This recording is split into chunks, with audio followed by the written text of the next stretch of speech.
Media మిత్రులకి నమస్కారం.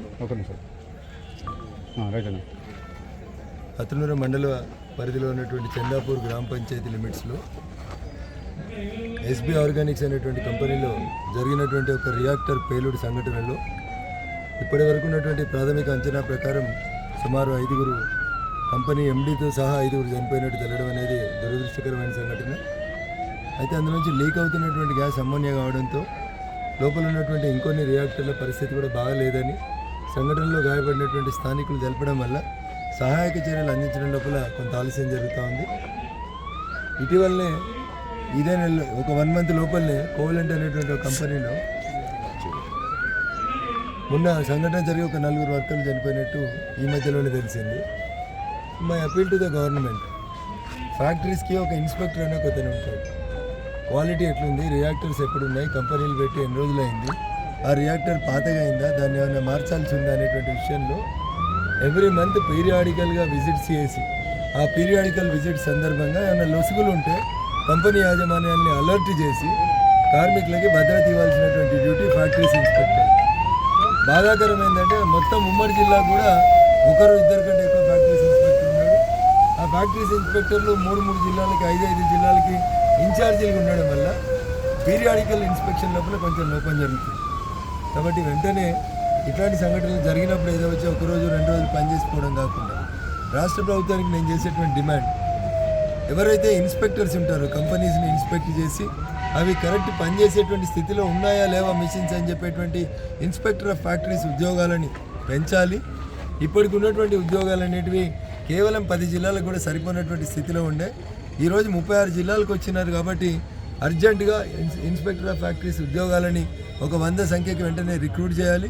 ప్రతి కంపెనీని పీరియాడికల్గా 1 మంత్కి ఒకసారి చెకప్ చేయాలి. ఎందుకంటే ఎప్పుడో 1980 ప్రాంతాల్లో పెట్టినటువంటి బాయిలర్లు దాదాపు 40 సంవత్సరాలు నడిచిన తర్వాత ఆ బాయిలర్ల పరిస్థితి ఎట్లుంది, లేకపోతే కంపెనీని క్లోజ్ చేసి కొత్త బాయిలర్స్ని రిప్లేస్ చేయాలి. పేద ప్రజల ప్రాణాలతోటి బీహార్కి వెళ్ళి ఒడిశాకి వెళ్ళి వచ్చిన వాళ్ళ ప్రాణాలతో ఆడుకోవద్దు. దురదృష్టం, ఈ కంపెనీ యాజమాన్యానికి సంబంధించినటువంటి సీనియర్ ఆఫీసర్ మరి బాధ్యుడు కంపెనీ యాజమాన్యంలో డైరెక్టర్గా మేనేజింగ్ డైరెక్టర్గా ఉన్నటువంటి రవి గారు అనేటువంటి వ్యక్తి గారు కూడా ఈ సంఘటనలో చనిపోవడం అనేది నిజంగా దురదృష్టకరం. రాష్ట్ర ప్రభుత్వాన్ని మేము ఈ సందర్భంగా చనిపోయినటువంటి ప్రతి మృతుని కుటుంబానికి 1 కోటి రూపాయల నష్టపరిహారం ప్రకటించమని వెంటనే రాష్ట్ర ప్రభుత్వం ఆ దిశగా సహాయక చర్యలు చేపట్టాలని డిమాండ్ చేస్తూ ఉన్నాం. ఇక్కడ అమోనియాను కంట్రోల్ చేయడానికి కావాల్సినటువంటి ఫాగ్ ఏదైతే వాడతామో ఆ ఫాగ్ కూడా ఈ డిజాస్టర్ మేనేజ్మెంట్ వెహికల్స్లో అందుబాటు లేకపోవడం వల్ల ఫాగ్ అనేది పక్కనున్న గ్రామాలకి పాకుతున్నట్టు కనబడుతుంది. దానివల్ల అస్తమా, గతంలో కరోనాతోటి బాధపడినటువంటి పేషెంట్స్ ఎవరైనా ఉంటే వాళ్ళకు కూడా ఇబ్బంది అవుతుంది. అందుకని డిఎంహెచ్ఓ గారు రేపటి నుంచి ఒక 3 రోజుల పాటు ఈ చుట్టుపక్కల ఉన్నటువంటి గ్రామాల లోపలికి వచ్చి పరిసరాల లోపల ఉన్నటువంటి ప్రజల హెల్త్ పట్ల ఒక క్యాంపు నిర్వహించాలని కోరుతా ఉన్నాం. అదే రకంగా పీసీబీ అధికారులు, పొల్యూషన్ కంట్రోల్ బోర్డు అధికారులు వచ్చి ఎయిర్ లోపల అమ్మోనియా కానీ నైట్రోజన్ కానీ ఎక్కువ ఉందా, పెద్దవాళ్ళు వయసులో ఎక్కువ ఉన్నవాళ్ళు పొద్దుంతా ఎండ కొడుతుంది, దానికి తోడు ఈ నైట్రోజన్ అమ్మోనియా ఇట్లాంటి గ్యాసులు పీల్చుకుంటే వృద్ధులు ఎవరైతే ఉంటారో 60 సంవత్సరాలు పైబడిన వాళ్ళు, వాళ్ళకి లంగ్స్ ఎంతవరకు కోఆపరేట్ చేస్తే చేయఅనేది చూడాలి.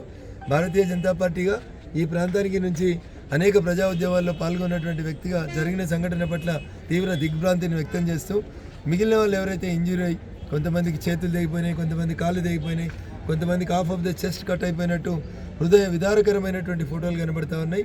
వాళ్ళందరికీ సూపర్ స్పెషాలిటీ హాస్పిటల్లోకి వెంటనే ఈఎస్ఐ వాళ్ళు స్పందించి సూపర్ స్పెషాలిటీ హాస్పిటల్కి పంపించి వారి ప్రాణాలు కాపాడడానికి అవసరమైతే ఎన్ని డబ్బులు ఖర్చు అయినా వెనకాడకుండా రాష్ట్ర ప్రభుత్వం ఆ చికిత్సను ప్రారంభించి ఆదుకోవాలని చెప్పి మేము డిమాండ్ చేస్తూ ఉన్నాం. వీలైతే ఇప్పుడు ఆసుపత్రిలో ఉన్నటువంటి క్షతగాత్రుల్ని పరామర్శించేటువంటి కార్యక్రమాన్ని కూడా త్వరలో మేము వెళ్తాం.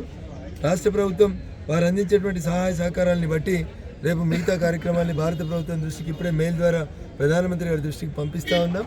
భారత ప్రభుత్వం కూడా ఎన్నికల కోడ్ ఉంది కాబట్టి ఆయన సాయం చేయవచ్చా చేయరాదా అని చూసి ఖచ్చితంగా ఆ దిశగా మేము అడుగులు చేస్తామని చెప్పి ఈ సందర్భంగా తెలియజేస్తూ చనిపోయిన వారి కుటుంబాల ఆత్మకి శాంతి చేకూరాలని భగవంతుని ప్రార్థిస్తాం.